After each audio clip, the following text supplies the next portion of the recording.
کے آرام کے لیے رات کے وقت ایئرپورٹ تک بند کر دیے جاتے ہیں۔ زیورچ اور جنیوا شاید دنیا کے واحد انٹرنیشنل ایئرپورٹس ہیں جہاں رات کے وقت کوئی جہاز لینڈ نہیں کرتا اور نہ ہی ٹیک آف۔ یہ رات کے وقت ملک سے بھاری اور شور کرنے والی ٹریفک بھی نہیں گزرنے دیتے۔ آپ فلیٹس کی عمارت میں رات کے وقت فلش سسٹم بھی نہیں چلا سکتے، سیڑھیوں پر دھپ دھپ کر کے بھی نہیں چڑھ سکتے اور آپ کا کتا بھی رات کے وقت نہیں بھونک سکتا۔ اوور سپیڈنگ پر بھاری جرمانہ ہوتا ہے اور یہ پاکستانی روپوں میں 1.5-2 لاکھ روپے تک بنتا ہے۔ یہ لوگ صفائی کو پورا ایمان سمجھتے ہیں۔ پہاڑوں کی چوٹیوں تک ڈسٹ بن اور کچرا گھر بنے ہیں اور میونسپل کمیٹیوں کی گاڑیاں روزانہ ان کی صفائی کرتی ہیں۔ کچرا گھر اوپر سے بظاہر ڈسٹ بن محسوس ہوتے ہیں لیکن یہ اندر سے ٹنل ہے۔ یہ ٹنلز 3 فٹ قطر کے پائپوں کے ذریعے ایک دوسرے سے منسلک ہیں۔ یہ ٹنل پہاڑ کے نیچے تک چلی جاتی ہیں۔ آپ پہاڑ کے اوپر ڈسٹ بن میں کچرا پھینکتے ہیں اور یہ کچرا چند سیکنڈ میں نیچے سڑک تک آ جاتا ہے۔ صبح کے وقت کمیٹی کا ٹرک آتا ہے۔ یہ لوگ ٹنل کے سرے پر پائپ لگاتے ہیں اور یہ پائپ چند سیکنڈ میں پورا کچرا کھینچ لیتا ہے۔ گھاس کاٹنا ہر شخص پر لازم ہے۔ اگر کسی کے لان میں گھاس بڑی ہو اور وقت پر نہ کٹی ہو تو جرمانہ ہو جاتا ہے۔ آپ کو پورے ملک میں کوئی فقیر نظر نہیں آتا۔ آپ کسی جگہ پھیلا ہوا ہاتھ نہیں دیکھتے۔ لوگ چادر سے باہر پاؤں نہیں نکالتے۔ روپے کی قدر کرتے ہیں۔ کاروبار کو نوکری پر فوقیت دیتے ہیں۔ دوسرے انسان کا احترام کرتے ہیں۔ 4-5 زبانیں سیکھنا فرض سمجھتے ہیں۔ پیدل چلنا اعزاز سمجھتے ہیں۔ ملک کا ماں باپ سے زیادہ احترام کرتے ہیں۔ سوئٹزرلینڈ سوشیالوجی کا عجیب گھر ہے۔ آپ جب تک اس کا مطالعہ نہیں کرتے آپ اس وقت تک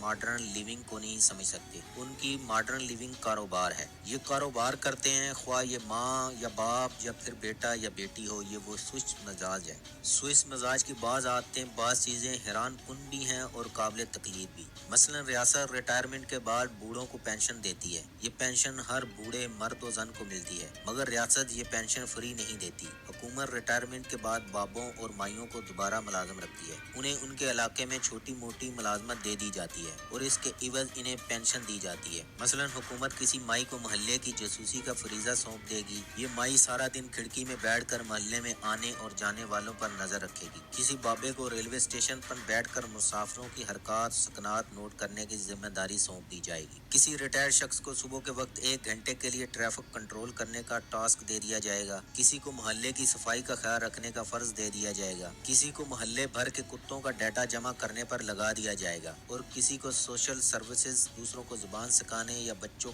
کو کھانا کھلانے ذمہ داری یا کھیل کود کرانے کی ذمہ داری دے دی جائے گی۔ اس سے بابے اور مائیاں بیکاری سے بھی بچ جاتے ہیں۔ یہ ایکٹیو بھی رہتے ہیں اور ریاست پر بوجھ بھی کم ہو جاتا ہے۔ سوئس بابے اور مائیاں بھی خود کو ایکٹیو رکھنے کے لیے چھوٹے موٹے کاروبار کرتے رہتے ہیں۔ مارکیٹ کی تمام دکانوں اور ریستورانوں پر مائیاں نظر آئیں گی اور یہ بڑھاپے میں ٹھیک ٹھاک کام کر رہی ہوتی ہیں۔ حکومت نے فلیٹس میں رہنے والوں کو چھوٹے فارم ہاؤس الاٹ کر رکھے ہیں۔ یہ فارم ہاؤس فلیٹ کے قریب ہوتے ہیں، 3 سے 5 مرلے کے ہوتے ہیں۔ الاٹی اس فارم ہاؤس میں چھوٹا سا لکڑی کا ہٹ بنا سکتا ہے، لکڑی یا تار کی 2-3 فٹ اونچی فینس لگا سکتا ہے اور باربیکیو کی ایک انگیٹھی بنا سکتا ہے۔ لوگوں نے ان فارم ہاؤسز پر سبزیاں اور پھل اگا رکھے ہیں۔ ہر فارم ہاؤس میں انگور کی بیلیں، اسٹرابیری کے پودے اور موسمی سبزیاں اگی ہوتی ہیں۔ یہ لوگ شام کے وقت اپنے فارم ہاؤسز میں باغبانی کرتے ہیں اور چھٹی کے دن خاندان کے ساتھ باربیکیو۔ یہ فارم ہاؤس کی پانی کی ضرورت بارش سے پوری کرتے ہیں۔ ہٹ کی چھت کے ساتھ پرنالے لگے ہیں اور پرنالوں کے نیچے بڑے بڑے ڈرم پڑے ہیں۔ بارش کا پانی ڈرموں میں جمع ہوتا ہے اور یہ پانی بعض پودوں کے کام آتا ہے۔ مجھے یہ آئیڈیا انوکھا بھی لگا اور پریکٹیکل بھی۔